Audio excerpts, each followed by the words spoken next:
Welcome Awesome. to the How Did It Make Sense podcast. This is episode, not quite sure actually. We'll see where things go. Because there we go, life is a bit variable like that, and I'm not quite sure when this one's going out. On today's episode, I've got a guy called Ken Wylie who I met about 18 months ago out on Vancouver Island. And we've got a lot in common and exchanged a whole bunch of stuff on LinkedIn and had a great discussion while I was out there on a diving piece and he comes from that area. So, Ken, tell us a little bit about yourself, your background, and how you got to be where you are. And then we'll come into the stories that need to be Okay. told. Thanks, Gareth. It's really an honor to join you on your podcast. I learn a ton from having conversations with people like yourself, and it's always this expansive experience. So thank you so much. Um, I How did I get to be where I am? I run an organization called Archetypal, and we focus primarily on human hazard management. And I'm using a little bit different language, but we'll probably explain that a little bit more later. But I started as a young man super interested in doing cool stuff in the mountains, and that eventually led to working in the adventure education space. And I actually think that that decision really impacted um, how I see not only safety but also kind of the reason we adventure. And adventure education, of course, is using adventure activities as a means of human development, personal growth, that kind of thing. And many people kind of link it to, okay, this is hoods in the woods or troubled youth. Okay, yeah.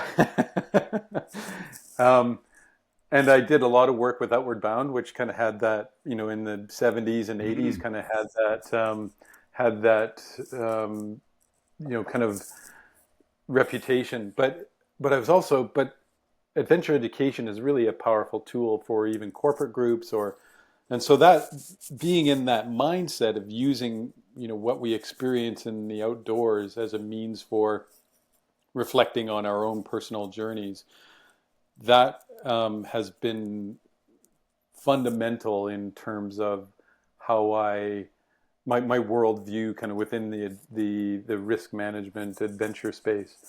And I would actually say I don't think it's too much of a stretch that it really kind of helped me save my own life, mm-hmm. because I was in a real terrible accident in 2003. Well, accident, Event. a event, a euphemism for tragedy, and and um, and actually coming back from that, the key element was, okay, I've got to learn from this. If I didn't have that mindset, oh, this is just another thing to learn from, I think that it would have been almost impossible to come back from that tragedy. And Interesting. and it's a kind of a process of, okay, I've got to learn from this, and what that means is it's about my stuff. It's about how I was showing up to the situation, Mm. um, and and and what's really interesting, Gareth, is that it's a gift that keeps on giving, right? Like as I develop, then I actually change my perspective. And so I learn more, and then I learn more, and I change my perspective, and I learn more. And so, this idea that, oh, well, this is a really old accident, we've learned the lessons from it. Well, actually, if you learn the lessons, then you have a different perspective, and it kind of just carries on, and it just keeps giving gifts, so to speak. No, And so, it's a great insight, and I think it's that piece of having this sort of frame of or this mindset of continually learning and looking at things differently. And it's one of the things that I love doing, and one of the reasons that sort of put this podcast together is to work across multiple different domains, get people to tell stories. And they're very unlikely to encounter the same situation again. But the way that those who we're talking with explain it, they're able to abstract out into different spaces. And I think that's a critical piece, is the ability to view an event through one lens and then the ability to abstract it into something else. As an example, this week playing the Jenga game, Who Was Last to Touch It? And it's the first time I've played it in a corporate environment. And there was a lady wearing a tight dress, and she had problems reaching across the table to get to the tower to pull the pieces out. And we were in a ground handling aviation safety meeting. And it's like, PPE, do women have the right fit for their clothing to be able to do their job? And I've never come across that in a training environment before. And it's like, there we go. And so we brought it out and said, right, how well is this PPE? So it's that ability to look at something and go, yeah, okay, fine, I can see that, but how do I use it? And that's really what I want to do with these podcasts. So the sort of standard format is to tell a first story. And for those who've, may not have listened to this, first stories are those which are simple, linear, often judgmental, full of counterfactuals. And they're the ones that normally get told. So are you able to share your first story, which we'll then dig into with the second story? Yeah. My first story is in 2003, I was working as an apprentice/assistant ski guide. And what that means is that we were flown in by helicopter to a backcountry lodge, and the aim was to ski up the mountains. I know that sounds really kind of bizarre, but stick skins on, stick wax on, off you go. Yes, and the aim was to ski as much vertical in a week as possible, and that season started early, and there was a problem in the snowpack. There was an early rain event in November, and put down an ice crust in the snowpack, and then all of December and January's snow was on top of that, and so we had this real deep instability, we call it, in the snowpack, and that was a known. And what was interesting is that the way the operation was kind of conducting itself was, and we see this a lot in different case studies, is that it was business as usual, even though there was something that was fundamentally problematic with the medium that we were working with, snow, and so if you want to use Diane Vaughan's term, kind of normalization of deviance, we were kind of fully engaged in that behavior of not really paying attention to the current reality as well as we could have, and also not managing the risks by splitting our groups up more effectively and communicating really well. I think that when we have different adversities, like if we have a technical adversity and maybe even a financial adversity, if we pile onto that a social adversity where we're not getting along, then we end up with the kind of this real tension, terrible triangle that becomes the recipe. It completes the recipe. Like, we can navigate a lot of fiscal or financial challenges, and we can navigate a lot of technical challenges, but if we're not getting along, that means we're not listening, we're not sharing information. It means a whole host of things. And if I were to say what the cause of the accident was, I would never say it was a rain crust in the snowpack. I would say, well, we weren't managing that risk properly. Yeah, and often that's the first story is that there was an accident happened. They weren't paying attention. They were taking too many risks. It was obvious that the failure was going to happen. But actually, and you've already started to dig into that second story piece, So extending that first story, what was the outcome then of that first story? There were 13. The avalanche was triggered from near ridgetop by the few people at the front where the snowpack was shallower, and it broke in the middle of the upper group and buried 13 of us. And there were 8 people left on the surface. We were fortunate in that it didn't release when everyone was on the slope. Okay.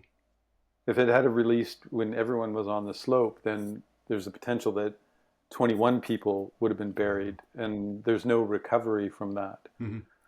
And so one of the only kind of safety mechanism backcountry skiers really have is each other. Yeah. Even helicopter skiing, to rely on the machine is to bring in resources is already too late. Yeah. Right? Like, you've got a limited timeline. Yeah, you understand. Yeah, so from a diving point of view, for finite resources, absolutely. Yeah, you might be lucky to have an air pocket, and that's a limited resource for breathing. And so 13 of us were buried. They recovered 6. Wow. 6 of us, and 7 people were killed, unfortunately. And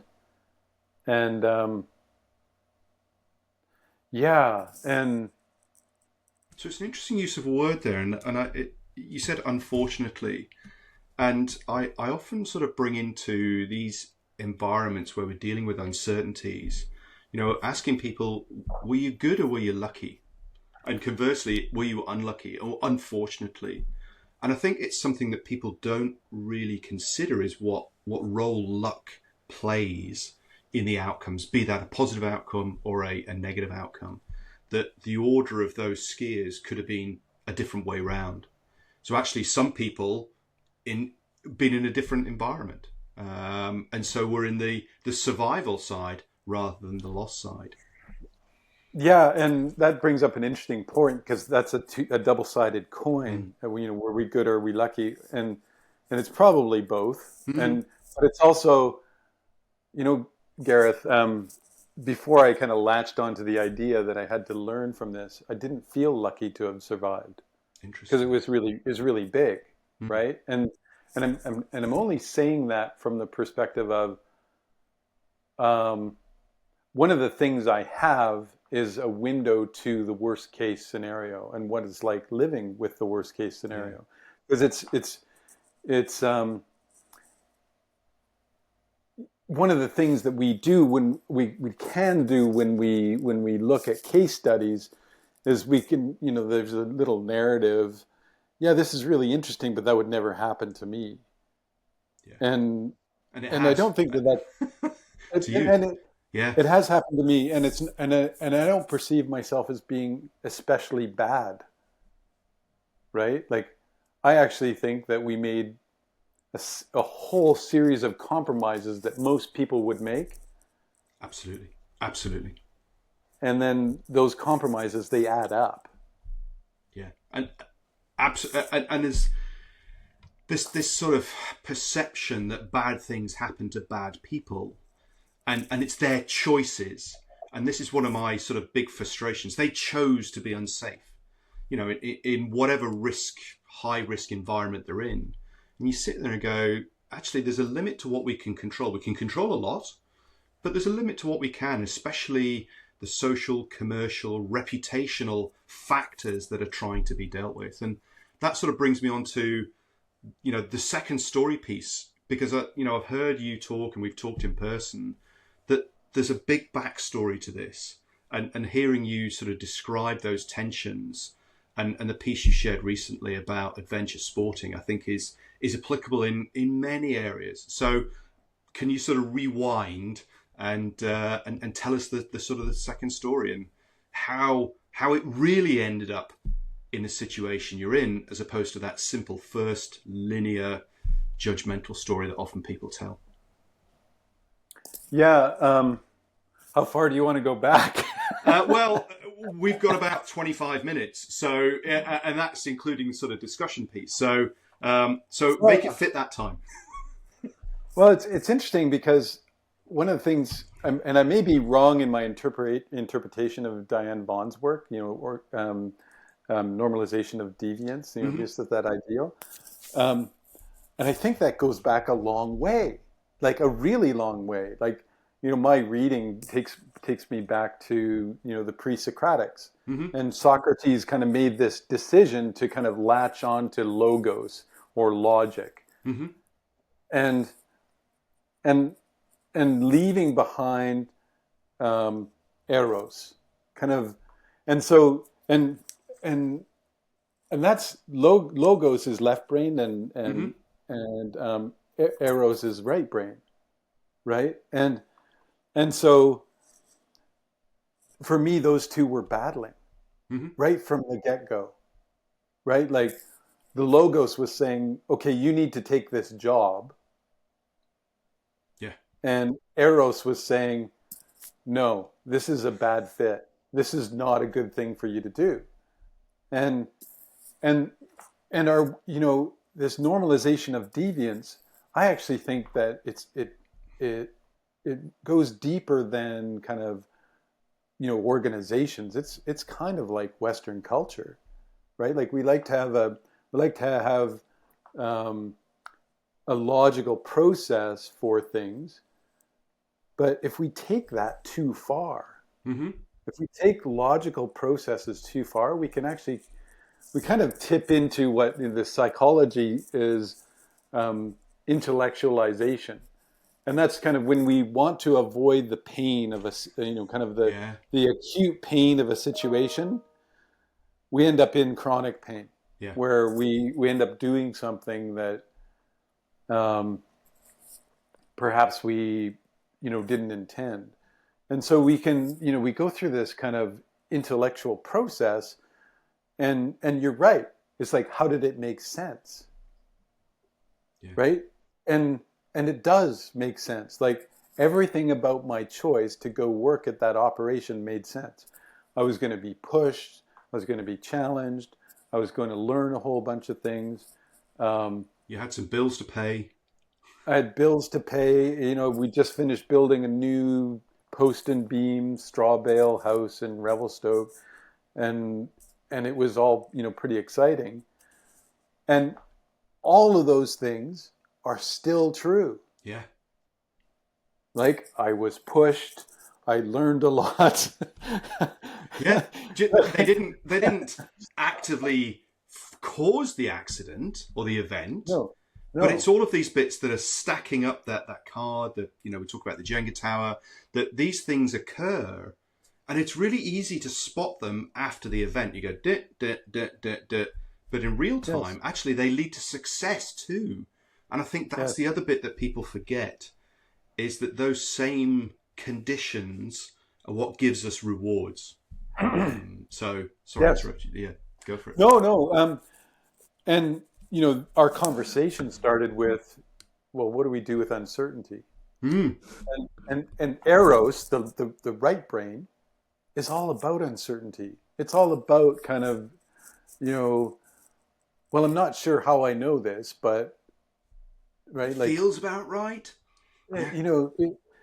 And that was the uncertainty. Like if I had said no to going to work up there, I would have entered into uncertainty. Yeah. Right? Like I don't know what I'm going to do, and I'm sure something, will happen. Right? And so sometimes we get into trouble because we try to solve a problem too quickly.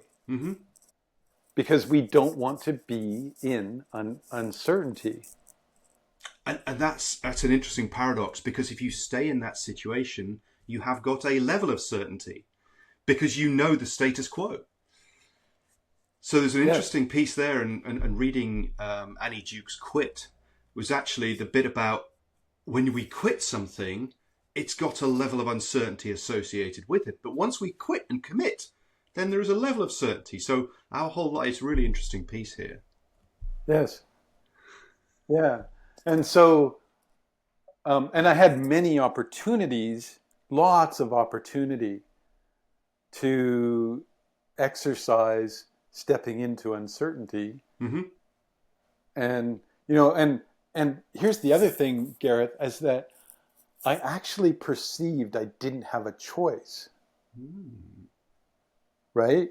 Like, oh, I've got to take this job. Oh, I need to kind of stay here. It's just like, well, wait a second. The other part of our earlier conversation was kind of this idea of kind of being the observer of what's happening. We didn't actually use those words, but that's consciousness. Yeah. Right? Like our thoughts are not consciousness, but our observing of our thoughts is that's the a actual metacognition piece, the thinking about thinking. Yeah. Yes, the thinking about thinking and observing our thoughts and then observing. And when we kind of assume the observer role, then we actually realize, oh, we've got more choice. Right? And when we have more choice, then we realize, well, I can make a higher level choice here. What's the highest level choice I can make?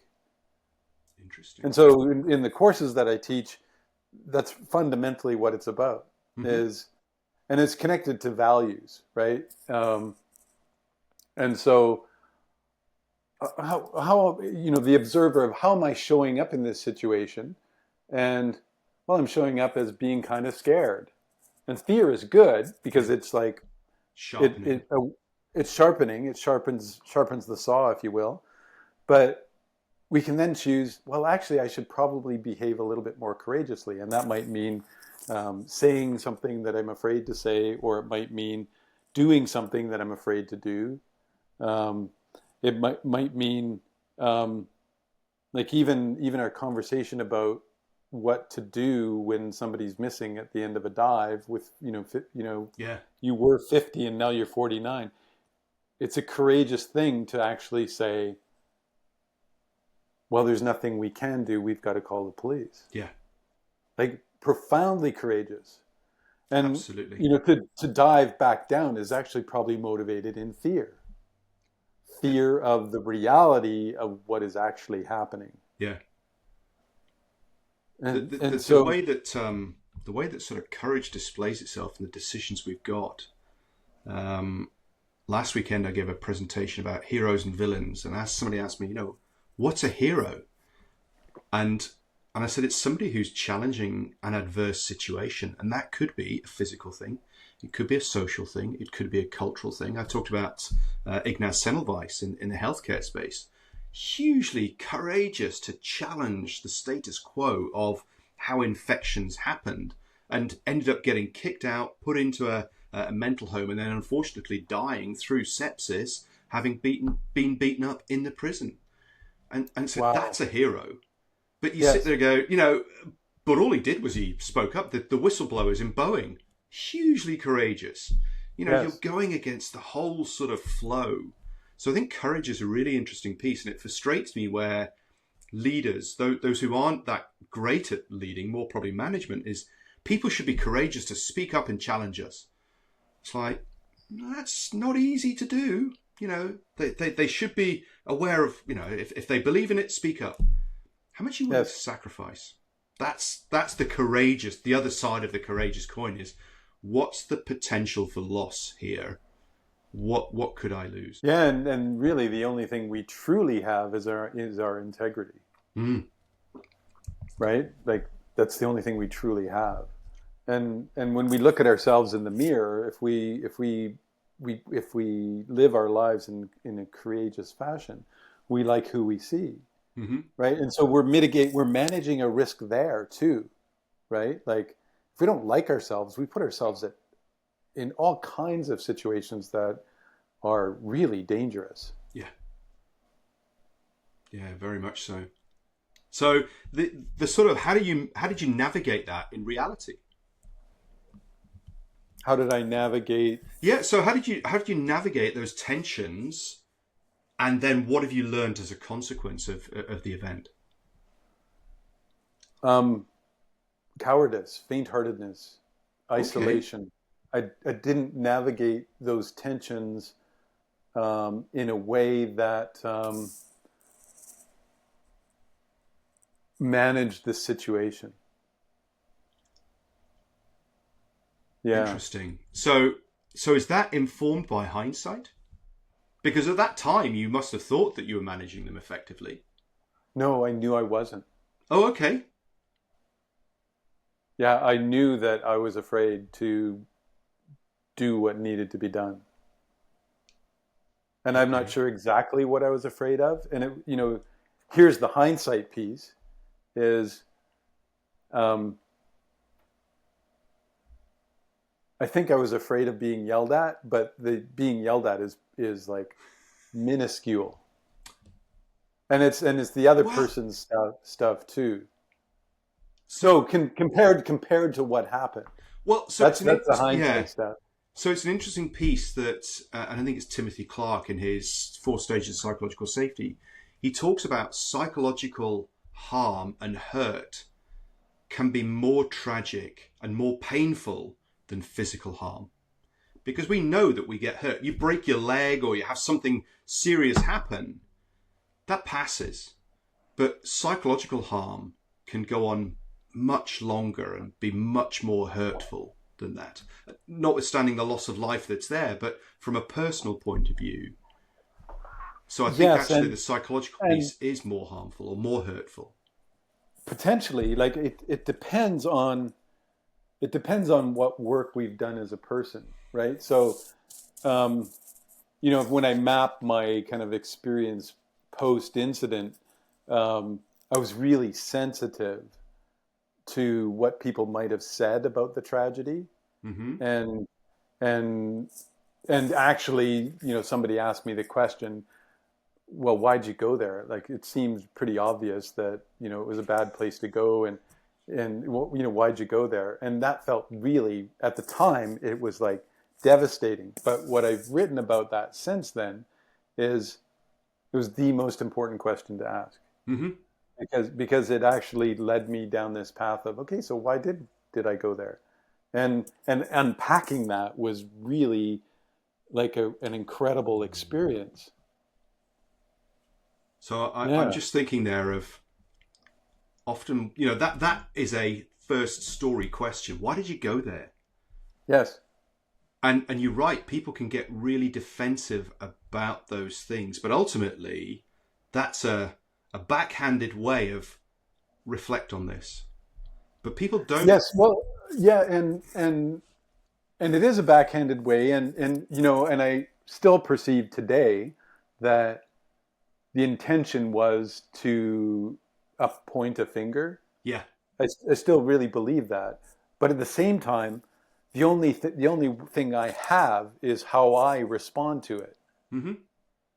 right? And so I actually now see it as a gift, because it really kind of drove me to learn not only about myself, but and how I was responding to the situation at the time, and and I guess probably the most important thing was for me was that I was ignoring the Eros side or my right brain side of it, Mm-hmm. because it's interesting. Your podcast name is How Did It Make Sense? It didn't make sense to me at the time. It did not make sense to me. Mm-hmm. I was terrified of being there, and I abandoned my own kind of better judgment and my own better, and that's not a judgment, it's an observation, which has been really powerful, because I realized that there was this whole other side to risk management. And which we don't attend to very much in Western society, because it doesn't make sense. And Mm-hmm. that's just like, okay, this doesn't just, everything about this is wrong, but I don't know exactly why. And well, I probably had, well, I did have a lot of reasons why I knew it was wrong, but if somebody asked me, well, why wouldn't you go? It's just like, well, there's this and this and this. And it's like, well, we're managing it. And it's like, well, still, that's not going to be enough. So the reward. Yeah. So there's a whole bunch of rewards associated. We talk about risk as invariably a negative piece, but risk is loss and reward. And Yes. one of the things that sort of picking up more recently about, readings and understanding this bit is the reward aspect is nearly always ignored when we look at these adverse events, and we just look at the why didn't they spot the bad things, and nobody asks the question, what's the positive? What's the bit that's driving people? The emotional piece, the social piece, and that I think is a really powerful piece that we need to look at. Yeah, and in the backcountry skiing paradigm, the thing that's driving the reward piece is so much kind of media reinforcement of the reward. The GoPro culture that goes with it of, look at this. Awesome. First tracks, fresh place, nobody's been there before, scenery's awesome. And this is really interesting because, not to pick on GoPro here, but their marketing campaign is "Be a Hero." Yeah. And it's really important that your definition of hero was actually a good one. Skiing a slope is not heroic. If we do something that's if you will, going against the status quo for the benefit of others, then that's heroic. That's heroic. Whereas diving down to the wreck 30 meters. Yeah. So there's an I agree. And actually, there's one of the bits that you'd mentioned in the previous section that I want to pick up now is the ability to overcome those stressors that you've had. So when somebody says to you, why did you do that, in an accusatory tone, you then reflect on it and go, here's an opportunity. Yes. How did you and how can others learn from that digging deep to reflect and say, instead of getting massively internalized hurt, you've turned it around. So that, I would say, is a heroic approach because you're able to share that. Yeah, and that's why my company is named Archetypal, because it comes down to archetypes. And so how did I? It's like recognizing that, okay, I could respond to this in the victim archetype, mm-hmm. or I could respond to this in a heroic archetype, where I learn from this and actually then pass on lessons to the community, mm-hmm. right? So, and if one person benefits, then it's worth it, right? Like, and so this whole idea of, how we show up to situations, I think, is really powerful in kind of the managing hazard space or safety space, in that when we use kind of our observer to kind of observe how we're showing up, oh my God, I'm actually showing up in the addict archetype. Mm-hmm. That's really, really powerful, right? I'm addicted to this thing that I call diving or backcountry skiing. It's like, holy shit, like I'm not listening to, and I'm behaving exactly like an addict. I'm not listening to my friends. I'm not listening to, my spouse. I'm not listening. And they're trying to call me out, and I just think they're nuts. Right? No, that's really powerful. And okay, so how do I elevate myself out of this addict archetype and maybe into the, I don't know, alchemist? Where I use this adventure experience to change me instead of being addicted to the turns or addicted to the dive. I use it to change me, and I'm using the alchemist to.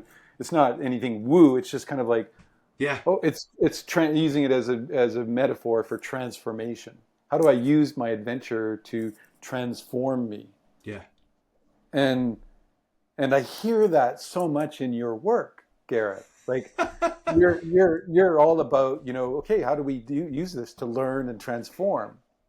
That's really interesting. It's one. So I recently, probably 2 months ago, rebranded for Human in the System, and I went through an archetypal study piece, and the Alchemist was one of them that came out, and the two that I sort of settled on as the strongest ones were Provocateur and Mentor, and it's about that challenging thought process. You sit there and go, here, look at this. Oh, I don't want to look in the mirror. No, look.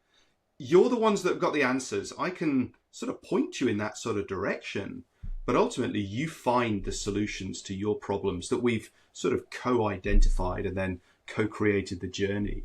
So the archetypes are really interesting. It's the first time I've come across this, and a shout out to Mickey and Chris for that, because you sit there going, that sort of hits the buttons. Yes. So and it's the archetypical journey to go from kind of a, if you will, low vibration archetype to kind of a higher vibration archetype, right? Like we're operating at a higher level because and it's never ending, right? Like there's no arrival. It's a practice.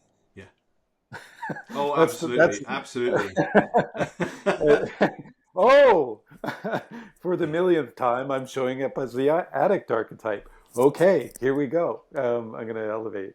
Yeah, and how do I spot them? I'm in it, because like a lot of these things, when you're in the tunnel, you don't know you're in the tunnel. So, because it's just you.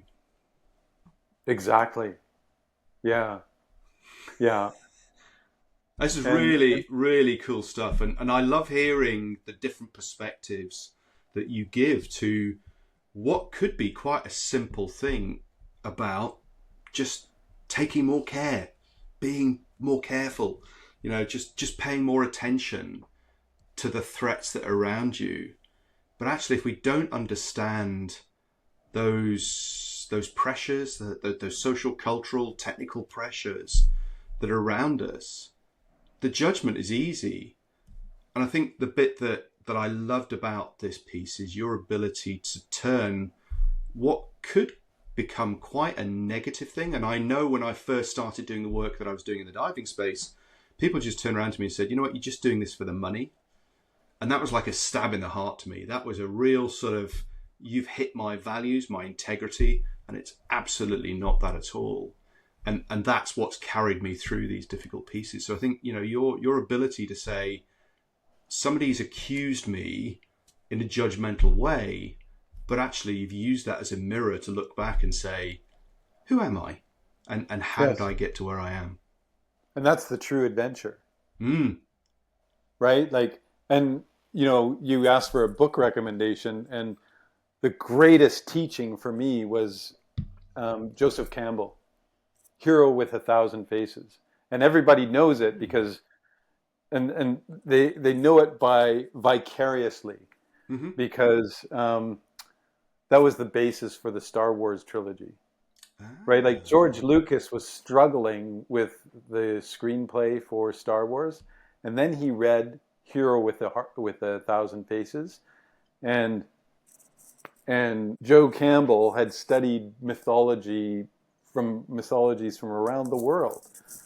And mythology, like we have this kind of funny relationship with mythology right now because we think myths are untrue, but really they're kind of universal truths about the human condition. And so Joe Campbell was realizing that all of these different cultures, all of these different societies were all telling the same story about the human journey. And so he created this algorithm about the human journey, which he called the hero's journey. Ah, yes. Go on. So it all comes. So tell people who've not heard about the hero story. Well, the hero. Okay. Journey. Well, I'll use the algorithm, but I'll use Luke Skywalker. The algorithm. Yep. The hero has there's a call to adventure, and the hero denies the call. So Luke Skywalker was asked for help, and he said, "Well, I can't do this." But then he goes back to his family and realizes his home had been burned and he had no choice. So then there's a refusal of the call, then there's an enter into the call. And then there's, finding a teacher and getting special tools from the teacher. And then coming up, against all these challenges. And then meeting the father figure, which is Darth Vader. Yeah. And, the person that's trying to tell us what to do with our life, but if we listen to them, then we're in trouble because we're not on our own journey. And then eventually, and then there's the trash compactor scene where it's the belly of the whale, where we're in the adventure and we're swallowed by it, and we just have to figure it out. There's a ton of uncertainty. We're like in there, and eventually we go through all these trials and come back, and we have something to teach. Awesome. And so Joseph Campbell's work is I think in some ways fundamental to risk management or hazard management from the perspective of, in the process of developing ourselves, we make better choices. And in the process, and we gain better awareness of how we're showing up to the adventure. And so we can go through the process of elevating how we show up. And we make different choices, and we potentially have better outcomes. Cool. Thank you for that. It's somebody else recommended the hero's journey just recently, so I will. But I think he called it something else. So I'll go and there must be a number of stories on there, but I'm pretty sure it's Joseph Campbell's. Hero with 1,000 Faces is the title of the book, but the algorithm is called The Hero's Journey. And I don't think that it's kind of male female specific. I think that it's the human journey. In really is what that's about. And I think I've got this interesting card deck that I use with my courses, and it's called the Human Journey Card Deck. And so I guess what I've noticed, Gareth, is that when we look at technology, we have a lot of resolution, right? Like we can parcel things out really kind of, there's a lot of understanding of the technology. But then when we start to look at ourselves, we have these grand generalizations like, well, if you will, normalization of deviance. Like, what do you do with that? Yeah. Like, if I want to lose weight, it's like, okay, I want to lose weight. Okay, like, what's the higher resolution of that? The higher resolution is, okay, I've got to exercise 4 times a week. I've got to, have less carbohydrate intake. I've got to get better sleep. I've got to drink more water. There's a deeper resolution. And the same is true of the human side of the journey, is that we need tools, and that's what I now see is like the deeper resolution. So for example, courage has, the idea of courage, there's social, there's intellectual. Intellectual courage is, do I speak up? But it's also being able to say, I don't know. Yeah. There's moral courage. There's spiritual courage. There's all these kind of deeper levels of courage. And then you can take each one like, okay, so how do we unpack social courage? Right? Okay, well, there's a whole bunch of resolution to that too. So, so where can people find you to find more of this stuff that's there? So a quick plug for you and where you're based physically, and get people online. I'm based physically on Vancouver Island in British Columbia, Canada, in Mill Bay, but they can find me online at Archetypal, ARCHETYPAL.ca, archetypal.ca. Excellent. I love the fact that you had to read that off the box cover as you were looking at it. I'm dyslexic. So there we go. This is the context as to what the case. So that's really cool. Yeah. Excellent. Ken, thank you for your time. No, go on. You were going to say something then. Go on. Thank you so much. It's fun to have a conversation and riff off each other, and I think that the work you're doing is really important. So you're not doing it for the money. Keep going, keep doing it, and